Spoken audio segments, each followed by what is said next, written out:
আসসালামু আলাইকুম বন্ধুরা, হাই আমি রেজিয়া। আমার এই ছোট্ট সংসারে তোমাদের অনেক অনেক ওয়েলকাম জানিয়ে আজকে আরও একটা নতুন ভিডিও শুরু করছি। আশা করছি তোমরা যে যেখানে আছো ভালো আছো, সুস্থ আছো। আমরাও বেশ ভালো আছি। সকাল সকাল একটা এত বড় বিপদ হবে কোনোদিনও ভাবতেই পারিনি, জানো তো। তো তোমাদের সাথে সবটাই শেয়ার করব। আশা করছি তোমরা ভিডিওটা দেখতেই থাকো, সম্পূর্ণটা জুড়ে থাকলেই তোমরা বুঝতে পারবে আর কি। তো সাথেই থেকো। তো দেখো, বড়মশাই ওদিকে চলে গিয়েছিল জল আনতে সকালবেলা, তো সমস্ত জল উনি এখানে রাখার পরে যে আমি এখন সমস্তটা ঢুকিয়ে রেখে দিচ্ছি আর কি। তো সকালবেলা দেখতেই পেলে তোমরা, জামাটা একটা পরেছিলাম, এখন আবার একটা পরলাম।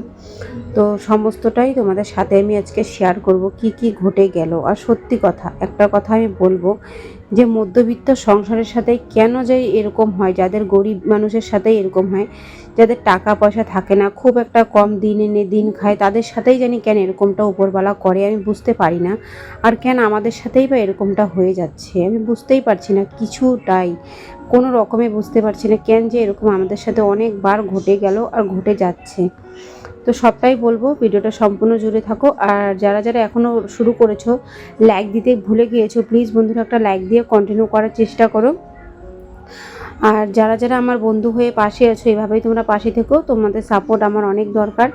তো তোমরা আমাকে এভাবে ভালোবাসা দিয়ে যেও, তোমাদেরকে অসংখ্য অসংখ্য ধন্যবাদ জানাচ্ছি। তোমরা আমার পাশে এভাবেই থেকো, এভাবেই আমাকে সাপোর্ট করে যেও ছোট্ট বোন হিসেবে। আর একটা দিদিভাই বলেছে যে লাইফস্টাইল ভিডিও না করে অন্য ভিডিও করতে, তো সেই আপু বা দিদিভাইকে বলছি যে আমি তো কিছু করতে পারি না। দেখো, আমি যেমন ছোট একটা বাচ্চা নিয়ে সংসারের কাজকর্ম করি, সেটাই আর কি তোমাদের সাথে শেয়ার করি, আর এটাই দেখাই। আর কি দেখাবো বলো, কোনো কিছু আমি পারিও না যে তোমাদের সাথে আমি শেয়ার করব। তো সকালের নাস্তা আজকে এই যে পুচকুসোনার জন্য রুটি করে নিচ্ছি, আর আমার জন্য একটা, যে রুটি মানে বেশি হয়ে গেল, তো সেই রুটিটা এখন আমি খাবো, আর পুচকুসোনাকে দিয়ে দেবো একটা রুটি দিয়ে, দুধ দিয়ে দেবো, আর আমি একটা রুটি আর চা নিয়ে নেব। তো হাজবেন্ড আর শ্বশুরমশাই খেয়ে চলে গিয়েছে আর কি। আর এখন এদিকে জলটা গরম করে নিলাম, কারণ ছেলেকে যে জলটা দিয়ে আগে রুটিটা ভালো করে ফুলিয়ে নিব, তারপরে কিন্তু রুটিটা আমি দিব আর কি।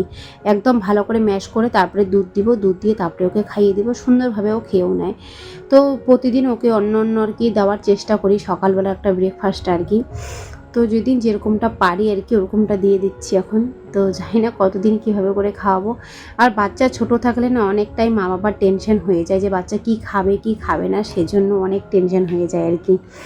তো যেটা আমি তোমাদের সাথে শেয়ার করব, তো দেখতেই পারছো আমি সকাল থেকে সুন্দরভাবে ব্লগটা শুরু করলাম, ঠিক আছে। এরপরে কিন্তু আমি আর এক ফোঁটা ব্লগ করতে পারবো না। এটা কিন্তু ঘটনাটা ঘটে গিয়েছিল সকালবেলা। তো তারপরে কিন্তু ডক্টরের কাছে গিয়েছি, ডক্টর এমন একটা কথা বলেছেন, আমার মনটা একদম ভেঙে মানে চুরমার হয়ে গিয়েছে, জানো তো বন্ধুরা। তো তোমরা ভিডিওটা সাথে থেকো, শুনতেই পারবা।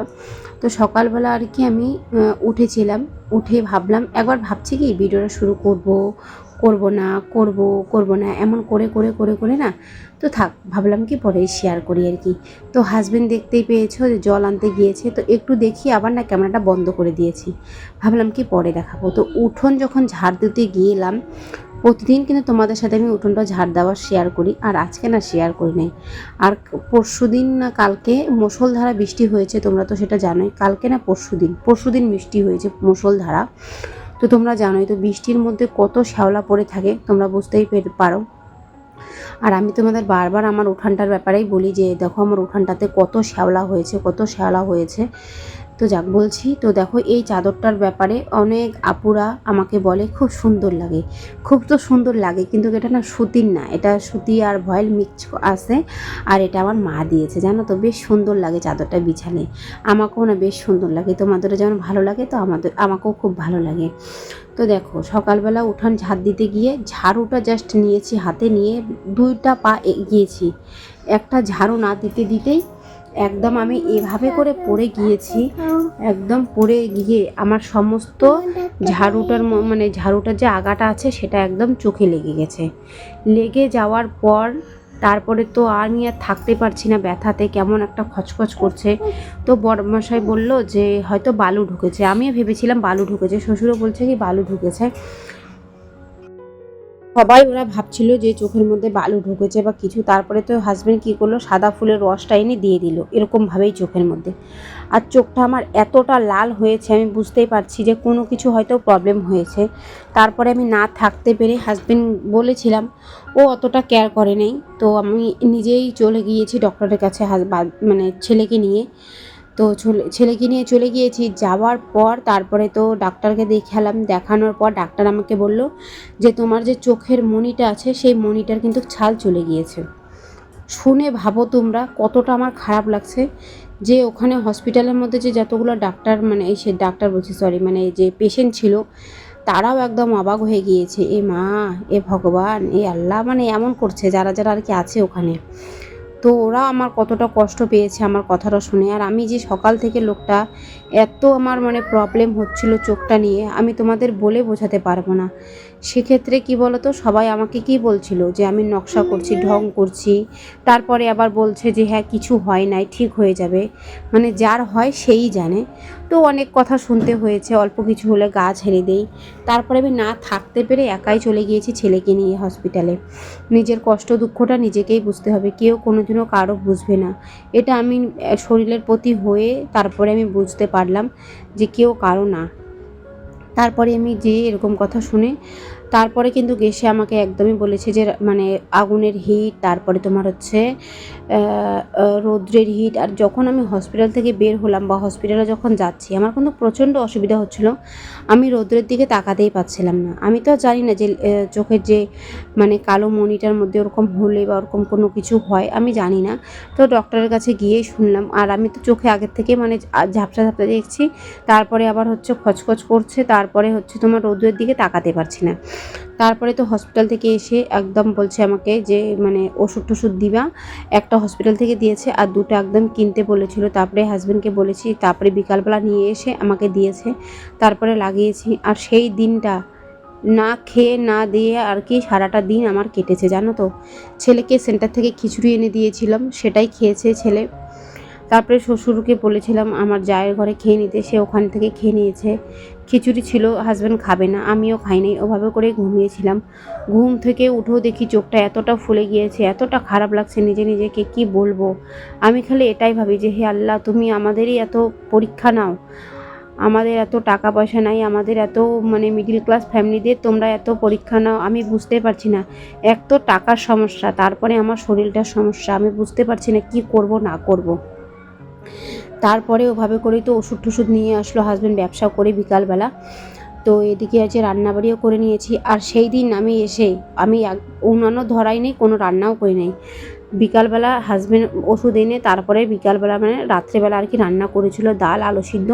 সেই ডাল আলু সিদ্ধ দিয়ে রাত্রেবেলা ভাত খেয়েছি। আর এটা কিন্তু আমার 2 দিনের ব্লগ। আর আমি যে ভিডিওগুলো আগে দিয়েছিলাম সেটা কিন্তু আমার আগের থেকেই শ্যুট করা ছিল। সেই ভিডিওগুলো আমি তোমাদের সাথে যাই না, উপরবেলা হয়তো আমাকে মানে বলছিল বা একটা ইশারা দিয়েছিল যে তুমি ভিডিও এডিটিং করে রাখো, ভয়েস দিয়ে রাখো, তোমার সমস্ত কিছু মানে হয়ে যাবে। তারপরে মানে এমন কিছু আর কি। কারণ কী বলো তো, আমি কিন্তু কোনোদিনও ভিডিওগুলো আগে এডিটিং করে বা ভয়েস দিয়ে রাখি নাই। সেই ভিডিওগুলো একদম থাম্বনেল রেডি, সমস্ত কিছু রেডি করে আমি রেখে দিয়েছি। তারপরে কিন্তু এই ঘটনা ঘটে গিয়েছে। তারপরে কিন্তু এখন আমি সুস্থ আছি। তো তোমাদের সাথে কিন্তু প্রতিটা দিন আমি ভিডিও শেয়ার করতেও পেরেছি। তো সবটাই উপরবেলা যা করে ভালোর জন্যই করে, কোনো খারাপের জন্য করে না। কিন্তু আমার সাথে এটা নাও করতে পারতো, আমার হাতে ব্যথা বা পায়ে ব্যথা দিতে পারতো। হ্যাঁ, হাতে একটু ব্যথা পেয়েছিলাম, বুক ভর পড়েছিলাম। তো সেই সময়টা যদি আমি ক্যামেরাটা লাগাতে পারতাম তোমাদের, আমি সবটাই দেখাতে পারতাম, শেয়ার করতে পারতাম। তারপরে আবার হাজব্যান্ড বলছে কি ক্যামেরাটা অন আছে না বন্ধ আছে? আমি কই কি না গো, বন্ধ আছে, স্ট্যান্ডের মধ্যেই লাগানোই ছিল। তো কি করব, যাক কোনো ব্যাপার না। আল্লাহ এটা আমার পরীক্ষা নিয়েছে হয়তো, জানি না আল্লাহর কাছে কি দোষ করেছি। আমার না খুব খারাপ লাগছে জানো তো। মানে বাচ্চাটাকেও আমি সেদিন রান্না করে খাওয়াতে পারি নাই, আমার হাজব্যান্ডও খায় নাই, আমিও খাই নাই। সেদিন খুব একটা খারাপ লাগছিল। তো বুঝতেই পারছিল তোমরা হয়তো, মানে যার হয় সে জানে আর চোখে কোনো প্রবলেম হলে কতটা খারাপ লাগে। ওদিকে শ্বশুরমশাই মানে খেতে বসে পড়েছে, আর এদিকে আমি ঘর দুয়ারগুলো সমস্তটাই মুছে নিচ্ছি আর কি। এটা কিন্তু শুক্রবারের ব্লগ। তো শুক্রবার শনিবারে যাবে আর কি। খুব কষ্ট করে ভিডিও এডিটিং করছি, ভয়েস দিচ্ছি। অনেকজনের ভিডিও দেখতে পারছি না, অনেকজনের ভিডিও দেখছি ক্লিক করে রেখে দিয়ে মানে ভয়েস বলছি মানে মেসেজ করে রেখে দিচ্ছি। তোমরা যারা বিশ্বাস করার আমাকে বিশ্বাস করো, আর যারা বিশ্বাস করার না থাকে সে তো বিশ্বাস করবে না। এটাই হচ্ছে ব্যাপার, কারণ আমার প্রবলেমটা আমি বুঝতে পারছি, যার হয় সেই বুঝে, কেউ তো আর বুঝে না, এটাই হচ্ছে কথা। তো আমি যাকে যতটুকু সময় দেওয়ার ঠিক সময় দিচ্ছি। আমাকে যারা সময় দিয়েছে আমি তাকে একদম নিঃশব্দভাবে সময় দিয়েছি, কিন্তু আমি সময় দিয়েছি, আমি কিন্তু ভিডিও রিলেটিভ কোনো কমেন্ট করতে পারি নাই। আমি সমস্ত ভিডিওটা চালু করে অন করে রেখে দিয়েছি, কারণ এই যে আমি বারবার চোখের দিকে মানে মোবাইলের দিকে তাকাতে পারছি না, আমার চোখটার প্রবলেম হচ্ছিল, সেজন্য আর কি। তো বিশ্বাসের উপর সমস্ত কিছুটাই হয়। তো আল্লাহকে বলছি, হে আল্লাহ, আমাদের আর কোনো কিছু আর পরীক্ষা নিও না টাকা পয়সা নিয়ে আমাদের, কারণ অনেক প্রবলেম, তুমি সেটা আল্লাহ জানোই, তুমি জেনে হয়তো আমাদের সাথে এরকমটা করছো আর কি। তো এদিকে ঘর দুয়ার মোছা হয়ে গিয়েছে, এখন আমি এই যে আর কি স্নান করে চলে আসলাম। তো এই ওষুধগুলো একটা 4বার দিতে বলেছে, আর 2টা যে আছে এটা 6বার দিতে বলেছে। তো সারাটা দিন আমাকে ওষুধগুলো লাগাতেই হচ্ছে একটু পরপর। তো দেখতেই পাচ্ছ স্নান করে এসেও কিন্তু লাগাচ্ছি। আর পুচকুসোনা এটা একটু অত্যাচার করছে, তোমরা একটু মানিয়ে নিও। ওকে টিভি লাগিয়ে দিয়েছে স্নান কমিয়ে, তাও দেখছে না। তো আমি এখানে ভয়েসটা দিচ্ছি, ও এখানে এসে অত্যাচার করছে। স্নান টান হয়ে গেল আর কি। আর এদিকে এখন খাওয়া দাওয়াটা করব, খিদা তো বহুত জোর পেয়েছে। পুচকুসোনাকে স্নান করিয়ে খাইয়ে দাইয়ে ঘুম পাঠিয়ে দিয়েছি, এখন আর কি আমি খাওয়া দাওয়াটা করে নেব। তার আগে দেখো এদিকে স্নান করেছি, শ্যাম্পু করেছি শুক্রবার বলে, আর চুল এত উঠছে এত পরিমাণে, কি বলবো তোমাদের, বলে বোঝাতে পারছি না, চুলটা এত উঠছে আমার। তার মধ্যে যে বৃষ্টির জল কয়েকদিন পড়ছে মাথার মধ্যে, সেজন্য হয়তো। এদিকে এখন গামছাটা বাইরে ভাবছি একটু মেলে দেই। এদিকে আমার যা আসলো, যা বললো কি ঝাড়ুটা দিতে, ওর ঝাড়ুটা নাকি ভেঙে গিয়েছে, বাড়ি গিয়েছিল আজকে, আসলো এখন একটু আগে। তো আমি বললাম আচ্ছা ঠিক আছে, আমি বের করে ওখানে রাখছি, তুমি নিয়ে নিও। তো বলছি ঠিক আছে, ওই যে বেড়াটার মধ্যে রেখে দেবো, নিয়ে নেবে। এদিকে আমি ভাত বের করে এখন ভাতটা খেয়ে নেব, তারপরে নিজের মতো করে একটু সময় বের করব। ওষুধ তো একটু পরপর আমাকে দিতেই হচ্ছে, নিজের খেয়ালটা এখন নিজেকে রাখতেই হচ্ছে, যেভাবে করেই হোক। সবারই মহিলা মানুষরা আমরা সবারই খেয়াল রাখি, কিন্তু আমাদের খেয়াল রাখার কোনো মানে কেউ নাই বলতে পারো। আর আমার ফ্যামিলি তো আরও কেউ নাই। আমার হাজব্যান্ড যদি বসে পড়ে আমরা খাবোটা কি, তো সে কিন্তু সকালবেলা বলেছিল যে রান্নাবাড়ি করে দিয়ে যাই। তো আমি বললাম কি না, তুমি যদি সকালবেলা রান্নাবাড়ি করো তাহলে কাজকর্মটা কখন বা করবা, আর কিস্তি আছে, সংসারের জ্বালাটা তো তোমরা বুঝোই। সেজন্য বললাম কি না, তুমি যাওগা কাজে, আমি কষ্ট করে করেই নিব।